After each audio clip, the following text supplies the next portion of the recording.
في 19 أوت 2024 جماعة شباب من سنغافورة قرروا يديروا واحدة من أكبر سرقات تاريخ الكريبتو. وكي نقول أكبر سرقات راني نهضر على 230 مليون دولار.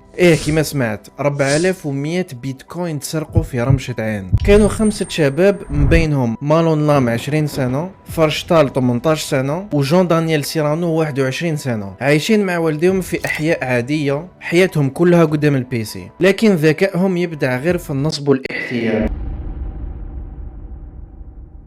الضحية كان واحد ملياردير أمريكي معروف باسم جينيسيس كريديتور، كان عنده 4100 بيتكوين، وكان داير ثقة كبيرة في الأمان الإلكتروني تاعو، لكن الثقة الزايدة ولات نقطة ضعفه. هاد الشباب ما اخترقوش سيرفرات، ما داروا والو، داروا أخطر من هكا، لعبوا على النفس البشرية، استعملوا الهندسة الاجتماعية كما المحترفين. خطة بدات في نص الليل، جينيسيس وصلوا إشعار من جوجل فيه تحذير أمني. موراها فرشتال المعروف بويز اتصل به، دار روحه موظف من جوجل سيبورت وقالوا بلي كان اختراق لحسابك لازم نحميه. Hello, sir. I am calling you because we have just detected a theft of your data from your Google account. وهو تحت التوتر جينيسيس بدا يعطيه المعلومات، كلمة سر، ايميل، حساب اي كلاود، مدلو كلش. الغد هو مازال ما فاقش، جاه اتصال تاني من موظف وهمي اخر، دار روحه يخدم في نص التداول اللي جينيسيس حاط فيها دراهمه، وطلب منه كود تحقيق ثاني، وجينيسيس عطاه بلا ما يفكر، وهذا الكود كان مفتاح محفظة الكريبتو تاع جينيسيس. هنا يدخل مالون لام وقال جينيسيس باش يصطالي برنامج اسمه اني ديسك، حجة انه راح يحميه من السرقة، لكن في الحقيقة وبلا ما يعلم جينيسيس فتح باب حاسوبه بالكامل، شافوا كلش، ملفات، مفاتيح، كلمة سر، وفي ظرف دقائق حولوا 4100 بيتكوين لمحافظ خاصة بهم. No fucking way. I see it. It's on the blockchain. It's on the blockchain. No fucking way, nigga. Oh my god! Oh my god! جينيسيس ما كانش عارف وش راهي تسرق في ذاك الوقت، لكن في الطرف الآخر من العالم 5 مراهقين داروا سرقة القرن ب3 مكالمات فقط، ولكن الغرور غلبهم، وحتى فيديو يحتفلوا فيه ويعيطوا يس وي ديد ات. I see it.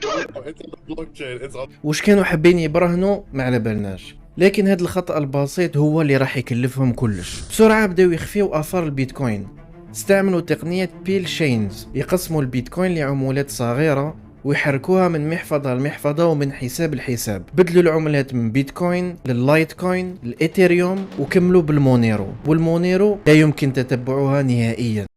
Hit the top right, the settings bar. Settings, no, not that. Like the swap settings. Set custom recipient. No, bro, what the hell? Do 998. Alright, bro, you're so horrible. You can't. Bro, I'm clearly busy, Caleb.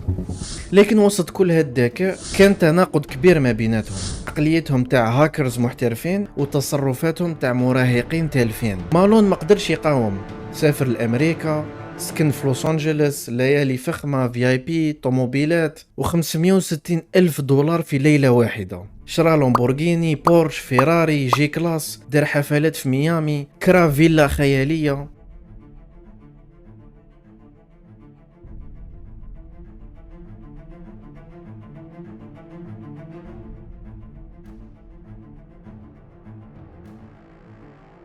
شهر كامل هو يبان في التيك توك والانستغرام، لكن الشهرة كانت غالية.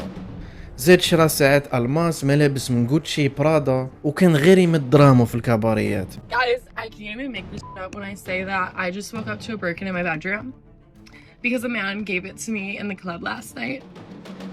This is your sign to go clubbing. Me and my 2 girlfriends walk over to the section and this kid, I'm gonna refer to him as like a kid. I mean, he was definitely over the age of 18. He looked pretty young. He comes towards me and he's like, I got this for you. لكن كل هالتبدير جلب عليه الانتباه، الناس بدات تشك منين جاب هاد الطفل هاد الملايين وحده. ليكيب نحبسكم في نص الفيديو باش نقولكم بلي 60% منكم ماهمش دايرين لنا فولو، تما ماذا بيك الا راك تفرج في الفيديو وعجبك المحتوى تاعي تخلي لنا فولو باش تعاون القناه.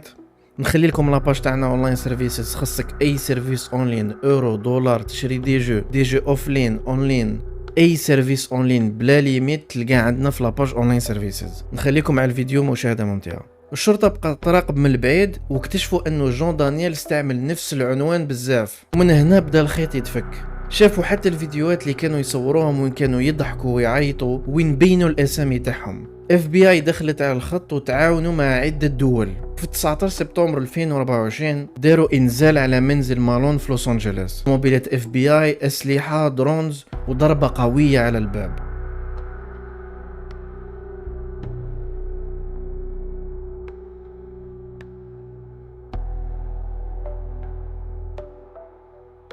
مالون تفيق وهو مقيد، الدار تفرغت، الفيلات، الطوموبيلات، الساعات، المجوهرات، كلش تحجز.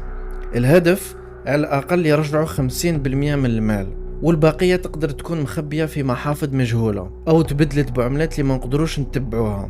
مالون اللي كان يحلم يكون أسطورة ولد صورته تدور في الإنترنت وهو مقيد. Swarmed a luxury home in Miami in a raid connected to the theft of cryptocurrency.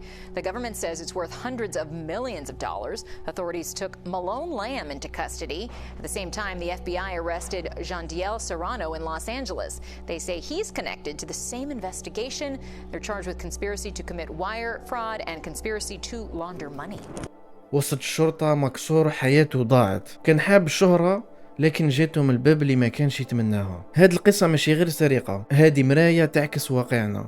ناس حابة تحقق النجاح السريع، الشهرة، المال، تنسى الطريق الصح. وفي رايكم مش تحسبوا مالون كان قادر ينجح؟ كان قادر ينجح، والشهرة تستاهل الشي كل اللي دارو.